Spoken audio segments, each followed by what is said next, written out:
이 사사기는요 아주 섬세하고요, 아름답고요, 사랑스럽고요, 또한 여유로우며 유유자적할 수 있는 그런 여성의 이야기다, 그렇게도 말씀드릴 수 있겠습니다. 자, 오늘은요 우리가 알고 있는 그저 표면적인 외면적인 사사기 말고 조금 신경 써서 들춰보면, 야, 이게 정말 영적 세계, 보이지 않는 세계에 관계된 부분이구나 감탄할 수 있는 그런 내용들을 좀 잠깐이지만 나누려고 합니다. 자, 실제적이고 내면적이며 영적인 여성 이야기다라고 한 저희의 이 동기는요 악사로부터 시작합니다. 오늘 본문에 한 여인이 나와요. 근데 이름이 약간 좀 낯설죠? 악사예요. 악기를 잘 다루어서 악사가 아니라 그저 악사예요. 뭐 사실 뜻도 그렇게 확 와닿고 중요하지 않습니다. 어쨌든 조금 이따 이 악사 이야기를 좀 나누기로 하고요.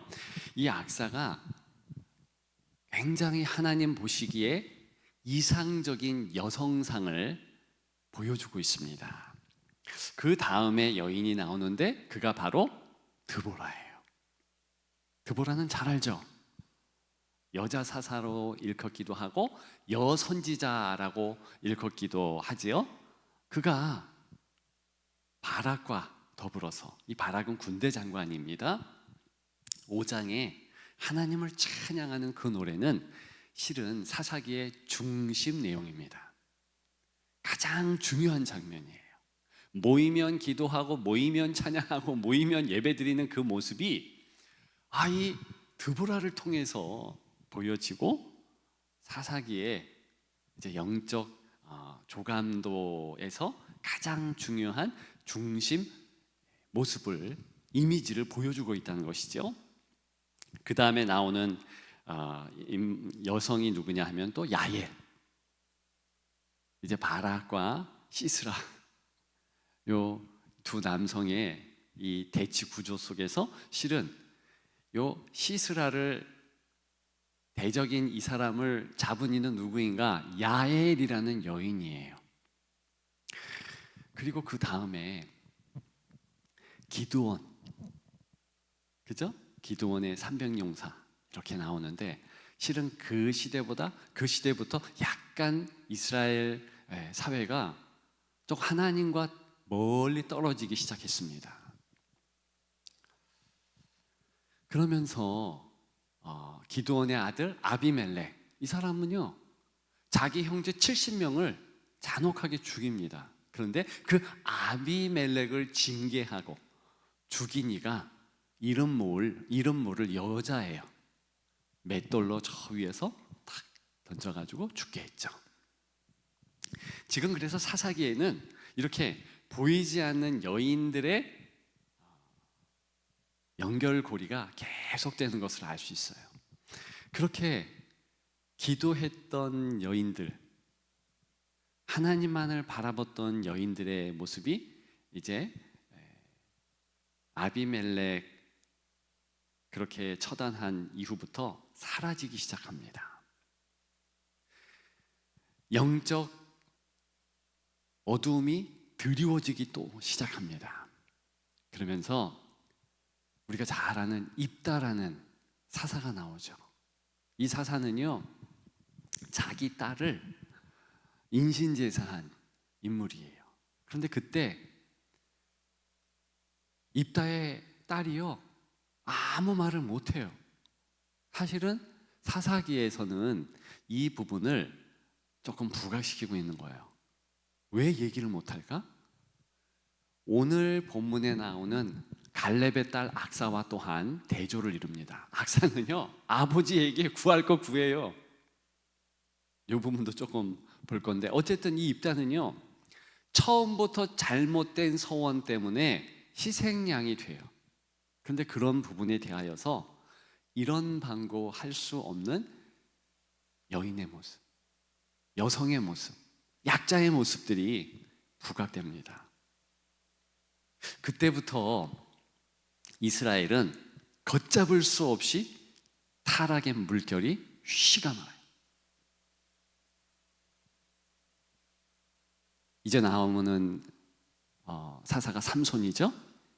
삼손, 우리는 좋아 보이지만, 힘이 세서 괜찮아 보이지만, 이 삼손이 정말 많이 사회적으로 보면 망가뜨립니다. 왜냐하면 삼손이 힘이 센데 자기 마음대로 살아.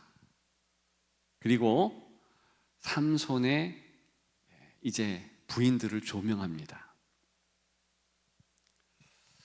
두 번째, 이방 여인으로 여겨지고 있는 드릴라를 보세요.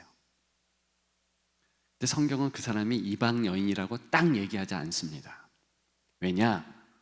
사실은 이스라엘 사람들이 삼손 시대에는 다른 이방 사람들과 똑같이 살아요.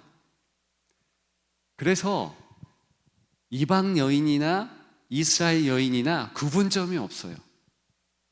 그 즈음에 데릴라가 남편을 향한 보인 모습은요, 보편적인 여자들의 모습이라고 하면 됩니다. 그렇게 받아들이면 돼요. 남편을요, 돈 때문에 팔아요.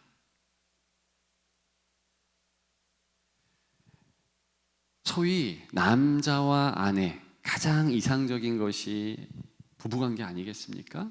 그 사랑의 관계인데 그 남편을 그렇게 처분합니다. 세속적 욕망, 은 얻는 그것 때문에 그렇게 하죠. 그 다음에 나오는 것이 이제 미가의 어머니예요.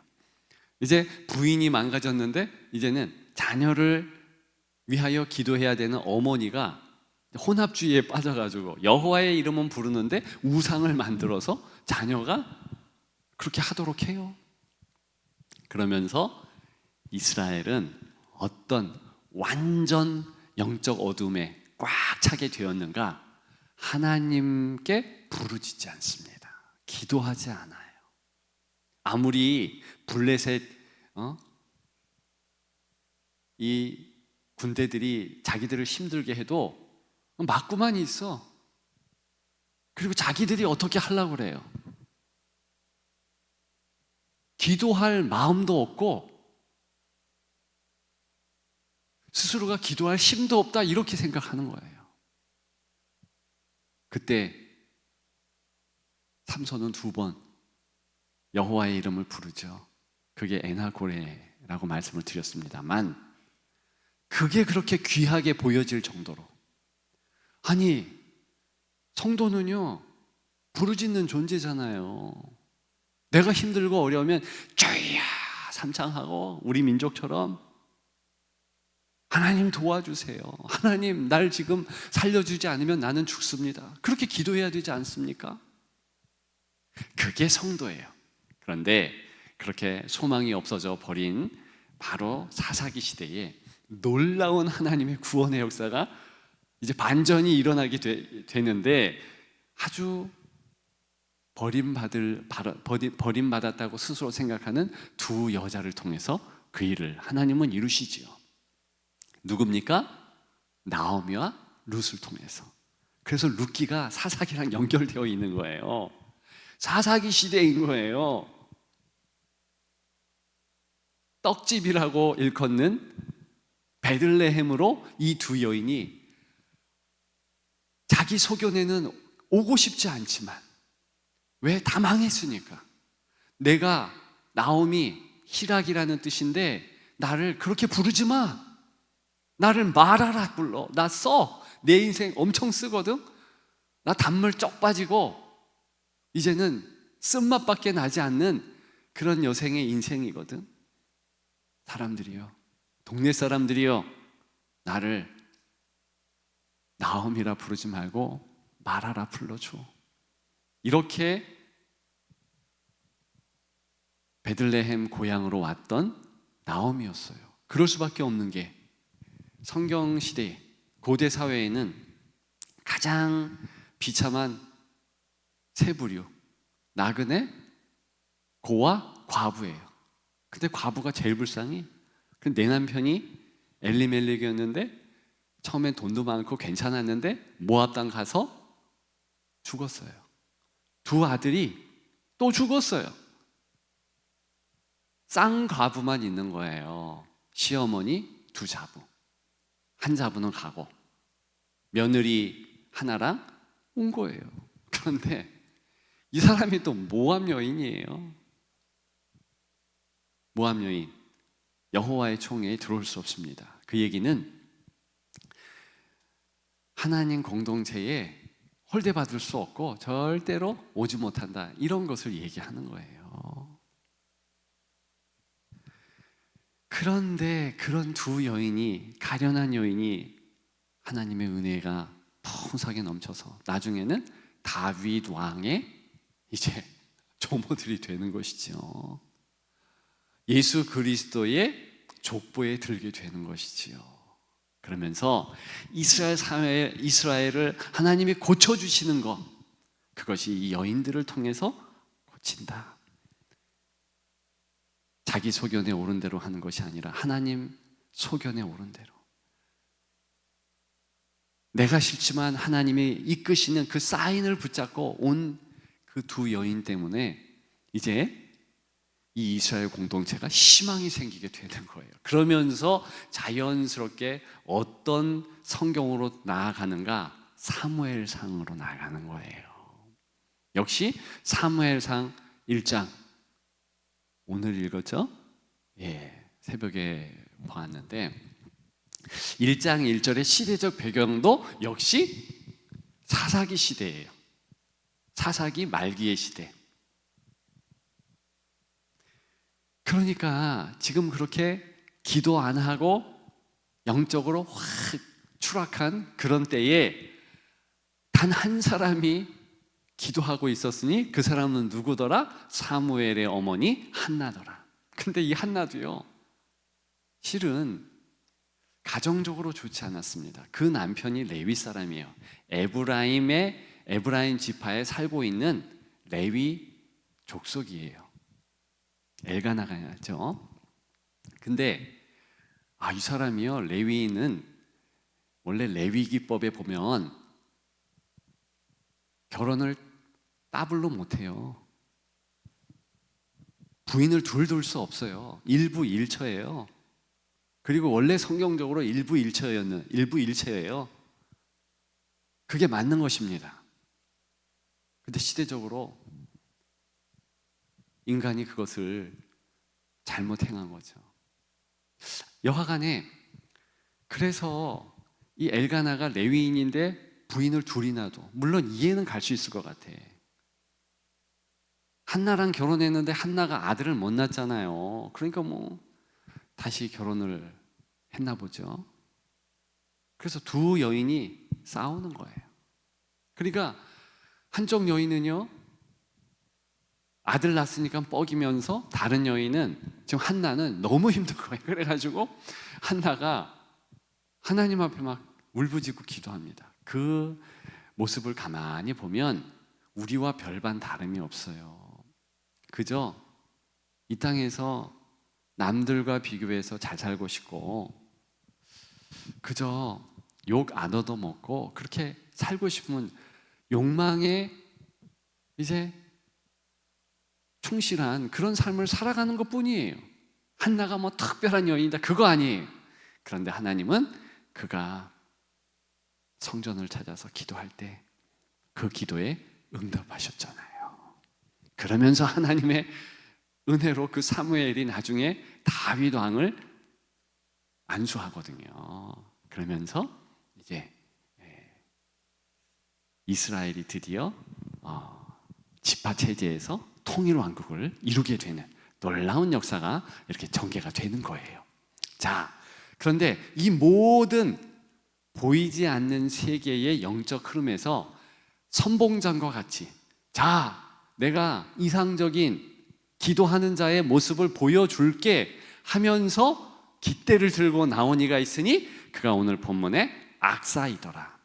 이 악사는요, 오늘 제목의 여성이여 일어나라인데 여성뿐만이 아니라 남성도, 자녀 세대도 다 같이 마음에 새겨야 할 영적 민감성이 있는 그런 사람이라는 것을 제가 말씀을 드립니다. 그러니까 이 악사처럼 되면 시대가 흘러가도 하나님의 은혜가 폭포수와 같이 계속 이제 일어나고 흘러가고 할 것이에요. 우리 시대 따라해 보십시다. 마찬가지다. 다시 한번, 우리 시대 마찬가지다. 우리 가정 마찬가지다. 나의 자녀 마찬가지다. 예, 그러면 우리 잠깐 동안만 지금 악사를 통해서 보이지 않는 세계를 어떻게 이분은 점유하고 어떻게 하나님 아버지와 교감하고 있었는지 그 모습을 잠깐 보고자 합니다. 자, 이 악사는요, 첫 번째 권위에 순종했다라는 것을 알 수 있어요. 자,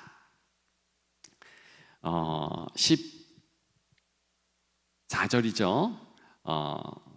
다시 한번 우리가 읽어볼까요? 악사가 출가할 때 그에게 청하여 자기 아버지에게 밭을 구하자 하고 나귀에서 내리매. 자, 갈렙이 묻되 내가 무엇을 원하느냐 하니. 아멘. 자, 여기 보면 지금 악사라는 인물이 나오죠. 성경책 있으면 동그라미를 이렇게, 악사.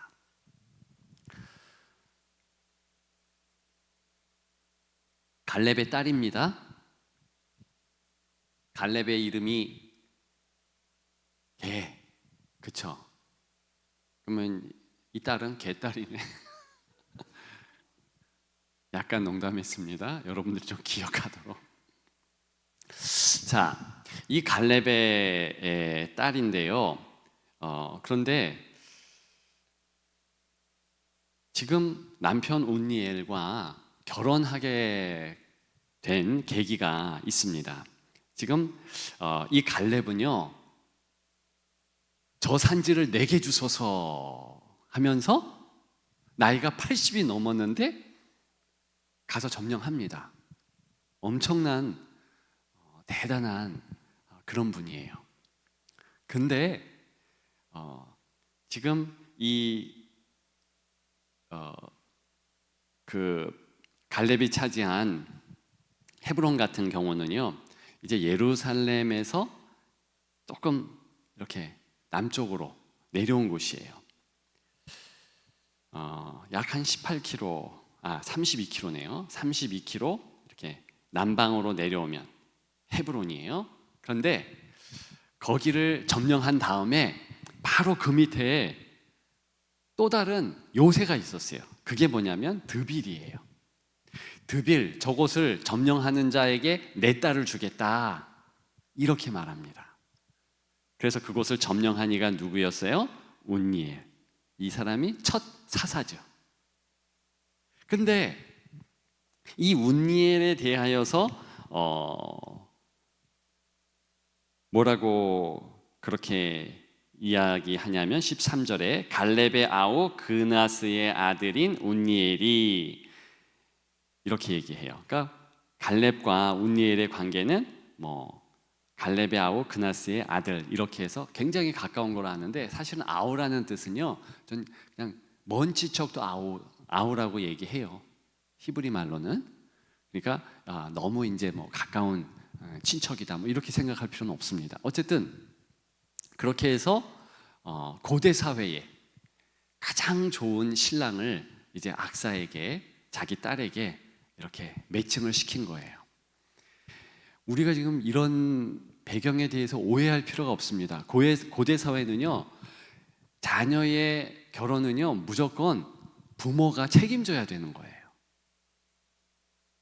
아무튼 자, 그렇게 해서 이제 출가를 시키는데, 우리가 본문으로 본 14절 보게 되면 악사가 출가할 때에 그에게 청하여, 이때 그는 이제 운니엘이죠, 남편이겠죠. 자기 아버지에게 밭을 구하자 하고 나귀에서 내리매. 자, 우리말에는 나귀에서 내리매, 그저 평범한 어구인데 이때 나귀에서 내리는 게 번개같이 내렸다는 거예요. 완전 펄쩍 뛰었다는 얘기예요. 그래서 똑같은 이 내리다 이 동사가 성경 전체에서 단 3번밖에 안 쓰였습니다. 언제 쓰였느냐? 바로 악사에게 2번 쓰이는데 여호수아 15장에, 오늘 본문과 똑같은 내용이 여호수아 15장에 있습니다. 그때 한 번 쓰이고, 또 언제 쓰였냐면 바로 사사기인데요, 사사기 4장 21절에 거기 보게 되면 야엘이 시스라가 이렇게 누웠을 때 말뚝을 들고 말뚝으로 이렇게 시스라를 처단하거든요. 근데 이때 얼마나 말뚝을 빠르게 내리쳤는지, 이때 말뚝 내리친다 요 단어 똑같은 그 움직임으로 지금 오늘 본문에 나귀에서 내리는 것을 강조하고 있는 거예요. 그러니까 얼만큼 빠르게인 건지 알겠죠? 완전 번개처럼 내렸다는 얘기예요. 근데 사사기에 보게 되면요, 이게 왜 강조라는 것을 또 한 번 알게 되냐면, 지금 나귀에서 내렸잖아요. 그런데 사사기 19장 28절에 보면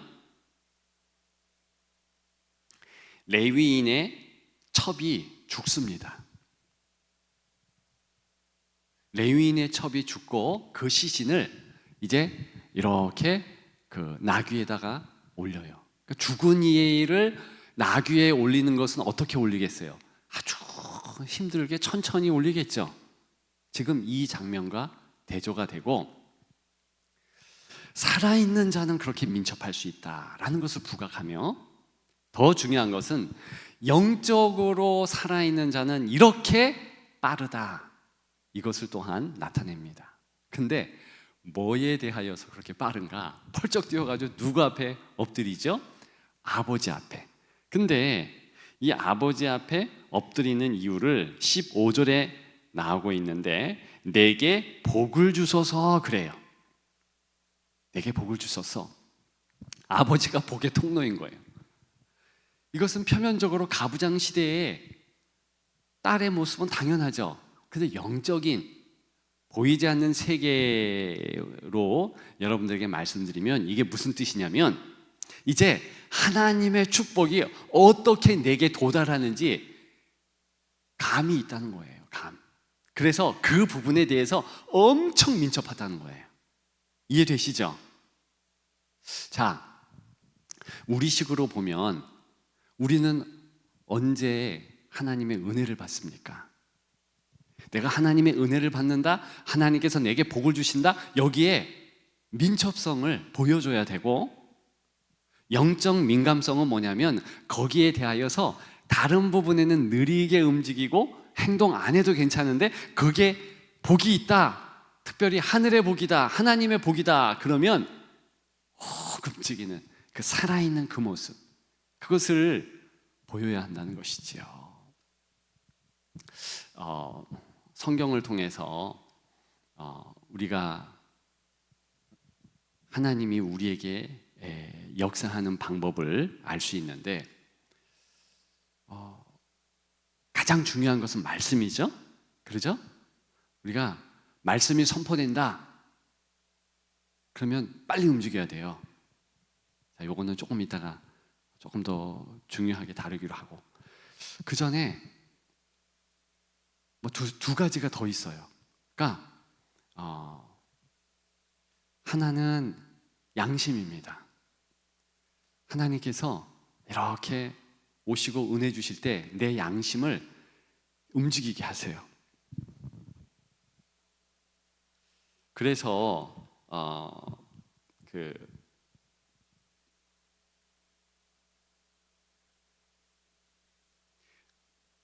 베드로 전서 3장에 보게 되면 뭐라고 권면하는가 하면 선한 양심을 가지라 그래요. 하나님께서 우리에게 이렇게 내가 저 사람을 좀 도와줘야지 이런 마음을 갖게 하신다는 거예요. 또 한 가지 있는데 그것은 무엇인고 하면 이제 우리에게 갑자기 확 깨닫게 하셔요. 그걸 우리는 직관이라고 그러잖아요. 그러니까 하나님이 기뻐하시네? 이것을 알게 하십니다. 그러니까 내가 찬양하는 가운데 갑자기 이거 하나님이 지금 기뻐하신다. 이것을 깨닫게 하세요. 실제로 하나님이 기뻐하시는 거예요. 그리고 또 이렇게 하면 하나님 싫어하시지. 그런 갑자기 깨달음이 있어져요. 그죠?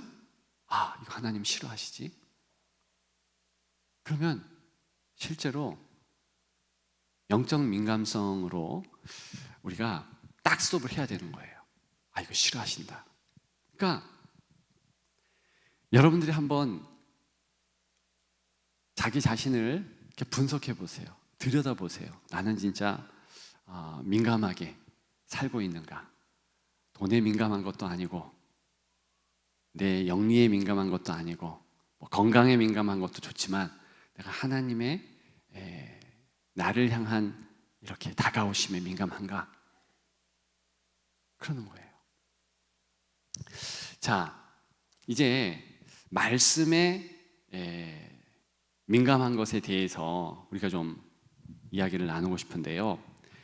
지금 오늘 본문의 이 악사는요, 번개처럼 내려왔다고 그랬잖아요. 그러면서 정말 구할 것을 적절하게 구하는데 하나님의 이 아버지의 복은 하나님의 복이라는 것을 알고 있습니다.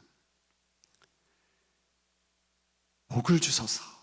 자, 우리가 이 말씀을 볼 때 그와 같은 심정으로 하나님, 내게 이 기록된 복을 허락하옵소서 라는 심정으로 말씀을 받아야 되는 거예요.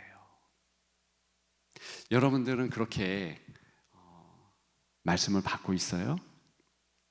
제가 어릴 때 그래도 저희 어머님이 신앙에 이런 한두 가지 원칙을 주셨는데 그게 너무 도움이 된 게 있습니다. 한 가지는 절대 전도사님이나 목사님이나 선생님의 말에 그대로 순종하지 아니요 그렇게 하지 말래. 그러니까 어릴 때 왜 그 얘기를 들었으니까 목사님이 말씀하고 전도사님이 말씀하고 선생님이 말씀하면 이렇게 무조건 마음에 동의하지는 안 동의하든 따르라는 거예요. 근데 제가 나이가 들고 실제로 신학을 하고 전도사가 되고 목사가 되면서 왜 그 말씀을 하셨는지 알겠어요. 제가 이렇게 말씀을 딱 선포할 때요, 이게 반응이 달라요. 그냥 은혜 받을 준비를 딱 한 분들은요, 눈에 다 보여요. 저분은 내가 말을 던지기가 무섭다. 왜? 딱 던지자마자 그 안에 들어가는 것이 보입니다. 이것은 교역자라면 또 어떤 순장님들이라든가 이렇게 성경 공부를 인도하신 분들은 다 알아요. 제가 무슨 말을 하는지. 해가지고 막 때로는 제가 가지고 있는 모든 준비한 말씀보다 더 은혜를 받는 것 같아.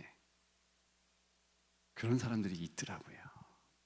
그리고 그런 분들은 정말 살아계신 하나님에 대하여서 영적으로 깨어있고 보이지 아니한 세계에 민감한 자들입니다. 자, 여러분들이 정말 보이지 않는 세계에 마음을 두고 살 수 있어요. 말씀드렸듯이 이 약속을 계속 받는 거예요. 아멘, 아멘 이러면서 받는 거예요. 그러면 실제로 그 말씀이 내 삶에서 자양분이 되고, 때로는 낙심하고 절망하고 좌절했는데 독수리의 날개치며 올라간 그 새 힘이 있고요. 그리고 앞길이 깜깜해서 보이지 않는데 내 발의 등이요 내 길의 빛이다 라는 그 말씀처럼 말씀이 이렇게 보여지는 거예요. 여러분 정말 더욱 그렇게 되기를 소망합니다. 그러려면요 말씀을 맡은 자들과 괜한 오해 사지 마시고, 뭐 그 사람을, 그러니까 말씀 증거하는 자를 나쁘게 볼 이유가 없어요. 제가 조심스럽게 예를 하나 드리는데, 제가 우리 교회에 온 지가 이제 7년, 횟수로는 7년이 넘었습니다. 오래됐네. 근데 저는 우리 교회 올 때 무슨 마음을 갖고 왔냐면은 우리 교회 선교하는 교회지. 그러면 저는 차도 티코 타고 다니는 줄 알았어요. 그래서 제가 가지고 있는 그 차를 좀 운전해야지, 그런 마음. 그리고 제가 우리 교회 왔을 당시에는 약간 운용할 수 있는 돈이 있었어요. 왜냐? 퇴직금 받았으니까. 그래가지고 웬만하면 제가 교회에 얘기하냐고 제가 살 수 있는 물건들은 다 제 돈으로 샀어요. 그게 선교하는 교회의 예의라고 저는 생각을 했어요. 근데 1년, 2년, 3년 이렇게 지나가면서 돈 떨어지잖아요. 그렇잖아요. 그러면서 한 몇 년 된 것 같아요. 그때 제가 주일날에 4번 정도 설교를 하니까 정말 제가 청소년 때 이 허리를 다쳤는데 허리가 아프기 시작한 거예요. 그래서 당시에 이제 목사님 중에서 수석 역할을 하는 목사님한테, 야 목사님이 일을 하는데 저기 보니까 무슨 잼 있는데 그거 한 달에 10만 원 정도 주면 그거 이용할 수 있고 나중에는 그걸 이렇게 렌트했다가 준다고까지 하는데, 제가 물어봤어요. 그랬더니 알아본대요. 우리 교회 옆에 하이마트라는 곳이 있는데 거기서 세일을 한대. 근데 롯데카드로 해야 된대. 그래가지고 자기 카드로 일단은 그거 하는 게 좋겠대. 그러자고. 한 달에 10만 원이니까. 물론 이제 장로님들에게 이제 말씀을 드렸고, 시간이 몇 달이 지나가면서 장로님들이 그거 300만 원이 넘는 거여서 3년 이렇게 갚느니 한꺼번에 이제 연말에 갚으면 목사님 거니까. 저는 너무 그게 감사했어요. 근데요, 가만히 제가 들어보니까 무슨 소문이 도냐면은 그거를 이렇게 알아봤던 그 보목사님이 뭐라고 하더라? 그러니까 수석 자리를 노려가지고 그거를 저에게 이렇게 사줬대. 제가 그거 얘기를 듣고 우리 교회 수석은 저 청와대 수석과 똑같은가 보다. 엄청 힘든 거거든요. 지금 우재순 목사님이 그 일을 하고 있는데 정말 힘들 거거든요. 그거 돈 주고 살 정도는 아니에요. 근데 그런 말들을 하는 거예요. 제가 웃으면서 그거 아니다. 그렇지도 않고 그저 내가 피곤하고 힘들어서 주일날에 잠깐이라도 쉬고 싶어서 그랬다. 근데요, 여러분 오해 말고 들으세요. 어떤 분은요 그걸 안 믿어. 정말 놀랐습니다. 아니 도대체 그거를 제가 제 돈 주고 꼭 사야 됩니까? 어쨌든 그게 이제 제가 왜 저분은 저럴까 이렇게 생각해 봤더니 처음부터 하나님에 대하여서 섭섭한 게 있는 거예요. 하나님 교회에 대하여서 또 목회자들에 대하여서 섭섭한 게 있는 거예요. 여러분, 만약에 여러분들 가운데 그런 마음들이 있으면 그걸 접으십시오. 그러면 하나님의 은혜가 더 100배로 뛸 겁니다. 왜냐하면 당연하잖아요. 내가 그런 오해가 있다면 주로 하나님의 말씀이 선포되는 지점은 어디예요? 목회자의 입술이에요. 근데 그 목회자가 좀 못 믿겠다, 뭐 조금 거시기하다 이런 마음을 가지면 자기가 손해인 거예요. 굳이 그럴 필요 없어요. 왜 그러냐면 하나님이 쓰는 도구는요, 도구일 뿐이에요. 지금 악사에게 하나님의 축복의 도구는 무엇이냐면 당시 세계, 지금도 물론 마찬가지지만 아버지인 거야, 아버지. 그러니까 보이지 않는 세계의 민첩성, 민감성을 가지고 있는 이 악사는 번개처럼 뛰어내려온 거죠. 그러면서 정당하게 아버지 복 주세요, 그런 거잖아요. 따라서 어린 아이가 하나님의 말씀을 읽는다 해도 여러분, 아멘 할렐루야 하십시오. 그리고 그 말씀을 하나님의 말씀으로 냉큼 받으십시오. 그러면 축복인 줄 믿습니다. 예, 정말 그래요. 그래서 더 은혜 위에 은혜가 넘치는 여러분들 되시기를 주님의 이름으로 축복합니다. 두 번째예요. 빨리빨리 할게요. 이 두 번째는요, 이 악사가 샘물을 구했다는 것이죠. 15절에 보게 되면 내게 복을 주소서 아버지께서 나를 남방으로 보내시니 샘물도 내게 주소서 하매 갈렙이 윗샘과 아랫샘을 주었더라 그랬습니다. 자, 물론 이제 밭도 구했어요.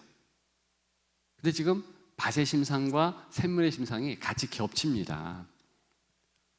중요한 것은 샘물 구한 거예요. 그런데 왜 이것이 표면적으로 당연한 거냐면, 지금 금방 말씀드렸지만 아버지 갈렙이 이제 차지한 땅은 이제 예루살렘 남쪽이에요. 그게 헤브렘이에요. 또 그 다음에 남쪽으로 내렸어요. 남쪽으로 내려올수록 엄청 덥습니다. 중동이에요. 그리고 여호수아 15장에 이 상황은 어떻게 또 기록되냐면 네겝으로 내려갔다 그래요. 거긴 사막이에요. 거기에 그 사막에 물이 없으면 살 수 없어요. 그러면 지금 악사는요, 정말 남편을 위하여서 그리고 미래에 갖게 될 자신의 자녀들을 위해서 뭘 이야기를 하냐면, 하나님 아버지, 내게 이거 주셔야지 내가 사는 거 아닙니까? 보이지 않는 세계에 벌써 기도할 것을 정확하게 찝어 기도했다는 거예요. 물론 표면적으로 아버지에게 구한 건 맞지만 영적으로 보면 이게 엔하골에 한 거예요. 왜? 하나님 앞에 지금 샘이 있지 아니하면, 은혜의 샘이 있지 아니하면, 예수 그리스도 생수가 있지 아니하면 기갈하거든요. 그러니까 이 물에 대하여서, 샘에 대하여서 구하는 거예요. 그랬더니 아버지가 샘 하나를 준 게 아니라, 이게 중요합니다, 샘 둘을 줘요. 윗샘, 아랫샘. 어떻게 이 빠른 시기에 이 두 가지 샘을요 한꺼번에 발견해가지고 자기 딸 악사에게 줬는지 모르겠어요. 역시 아빠는 딸을 사랑해. 언제 이것을 구해가지고 자기 딸을 줬겠어요. 사실 이 안에는 하나님의 은혜가 발동했다, 하나님의 은혜가 역사했다, 이걸 나타내는 거예요. 지금 똑같이 보이지 않는 세계에서의 하나님의 마음을 우리가 알 수 있는 거예요. 우리가 그저 주여 하면서 주의 이름을 부르면 어떻게 한다는 겁니다. 하나님이 움직인다는 거예요.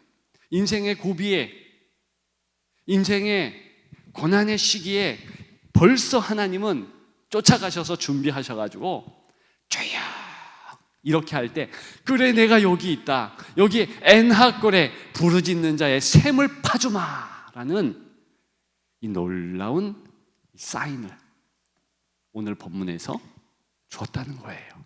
그리고 여기에 부합해서 어떤 시대가 됐든 아멘 할렐루야 주의 이름을 부르겠습니다 라고 정말 주님 앞에 나오는 자들에게 또 다른 엔하골에 윗셈 아랫셈의 그 놀라운 역사를 주시는 줄 믿습니다. 여러분, 우리가 할 일이 그저 뭔지 아세요? 뭔지 아세요? 네, 적어도 영적 민감성을 보이면서 뛰어내릴 수는 있잖아요. 지금 여성도 이 정도로 뛰어내렸는데 자기 몸이 뭐 어떻게 다치고 뭐 넘어지고 창피함 뭐 이런 거 전혀 생각 안 하고 하나님의 복 그러면, 하늘의 복 그러면 할렐루야 이러면서 쫓아가는 그 사람. 여러분, 이게 기도자의 모습 아니겠습니까? 근데 놀라운 것은 사사기 시대가 흘러가면 흘러갈수록 이런 여인의 모습이 없어지고요, 이런 민감한 남자들이 없어지고요, 자녀들이 없어지더라는 것이지요. 그래서 망하는 거예요. 여러분, 우리 착각하지 마십시다. 우리가 뭐 놀라운 것을 행해야 되나요? 우리 보니까 우리 청년들 이제 고등부 비전 트립 갔던 청년 중에 이제 우리 몇 사람은 또다시 일본으로 가가지고 이제 행사를 또 하고, 얼마나 하나님 사랑의 열정이 있는지 너무 귀해요. 그거 정말 그렇게 하는 것이 귀합니다. 그런데 그 이전에 하나님 앞에 정말 부르짖고 또 부르짖으면 It's okay. 그것도 괜찮아요. 제가 처음에 이제 부흥회가 아니지 수련회, 내일부터 있을 수련회를 이렇게 보면서요, 강사 목사님의 말씀의 제목들을 보고 첫날에 내일 모레 1부 말고 2부, 3부 시작하잖아요. 그래서 1부를 이제 똑같은 본문, 똑같은 제목으로 하려고 그랬어요. 근데 너무 제목이 제가 볼 때 뻔해.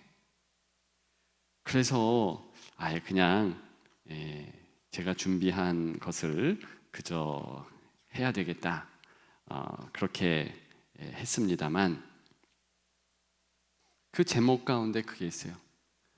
그들은 노래를 하였고 하나님은 일하셨다. 여러분, 이게 사실은요, 이 제목 굉장히 중요한데 뜻은 알겠죠? 지금 오늘 본문 제가 말씀드리는 것과 일맥상통한데, 그들은 노래했고 하나님은 일하셨다. 이때 노래는 뭐예요? 지금 그저 이 악사처럼 뛰쳐내려와 가지고 복 주세요 부르짖는 것뿐이라는 거예요. 즉 바락과 드보라가 하나님 앞에 찬양했고 노래했고, 그죠? 하나님은 일하시고, 이게 사실은 성도의 바른 모습입니다. 이게 동역이라는 거예요. 하나님과 우리가 동역한다, 동행한다 할 때 그 뜻이에요. 그러니까 우리는 할 수 있는 일은, 그리고 해야만 하는 일은 그렇게 하나님을 찬양하고 영광 돌리는 거죠. 때로는 우리가 이렇게 자꾸 반대로 생각해요. 우리는 일하고 하나님은 노래하신다. 그게 아니에요. 우리는 그저 구하는 거예요. 우리 번지수를 똑바로 찾읍시다. 지난주에도 제가 말씀을 드렸어요. 성도의 정의는 무엇인가? 성경적 정의, 그것은 부르짖는 자예요. 하나님도 우리를 부릅니다. 근데 하나님이 부르는 것은 다스리기 위해서 부르셔요. 섭리하기 위해서 부르셔요. 우리는 하나님 아니면 안 됩니다, 날 살려주세요 하며 부르며 그것을 우리식으로 주여 삼창, 주여 이렇게 부르는 거예요. 자, 이제 한 가지 내용만 더 나누고 끝낼 것인데요. 자, 지금 이런 악사의 모습, 지금 보이지 않는 세계와 보이는 세계를 소위 같이 가고 있는데 보이지 않는 세계에 더 잘 빠질 수 있고 생각할 수 있고, 그리고 그 보이지 않는 현실이 더 내게 다가올 수 있는 방법은 무엇이냐, 요거 하나만 같이 나누고요, 기도의 시간을 가지려고 하는데요.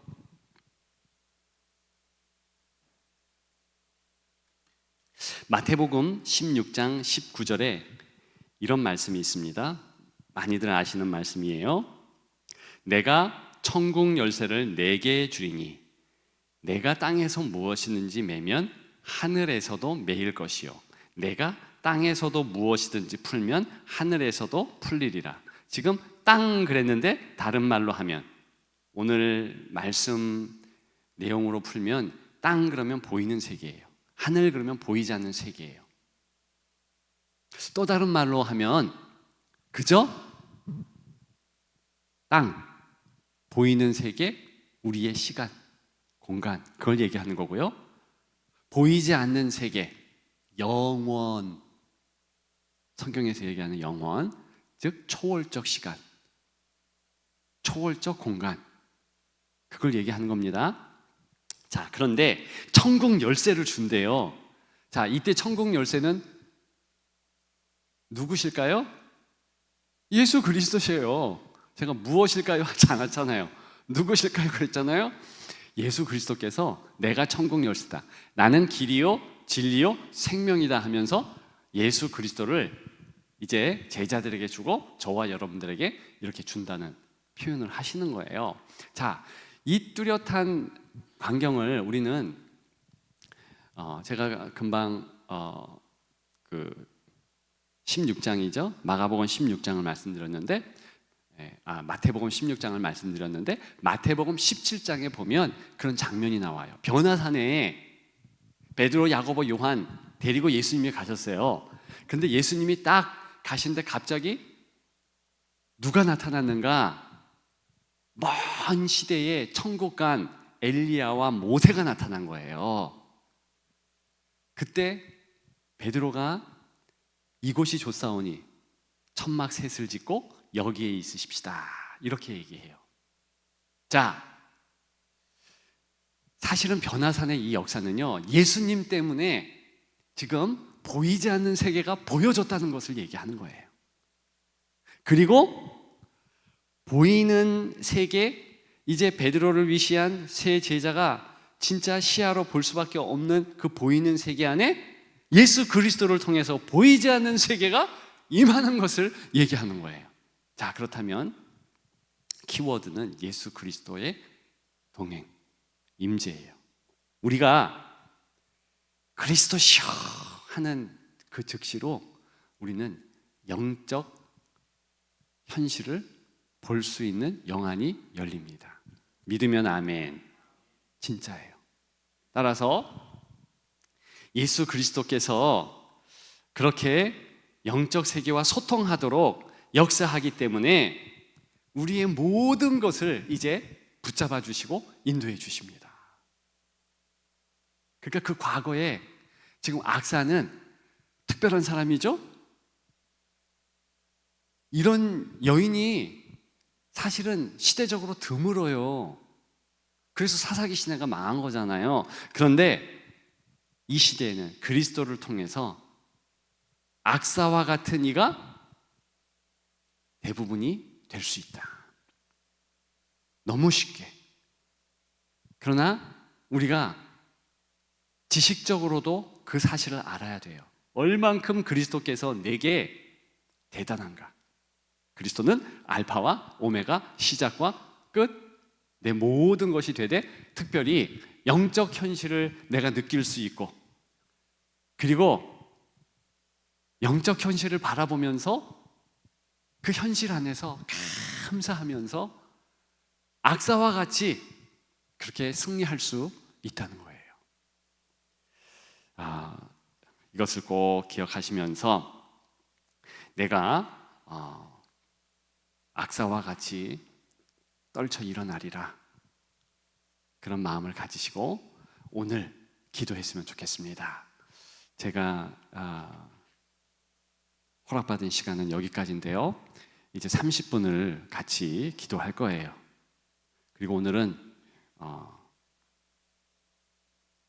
이제 10시 반에 딱 끝나고 축도를 할 것입니다.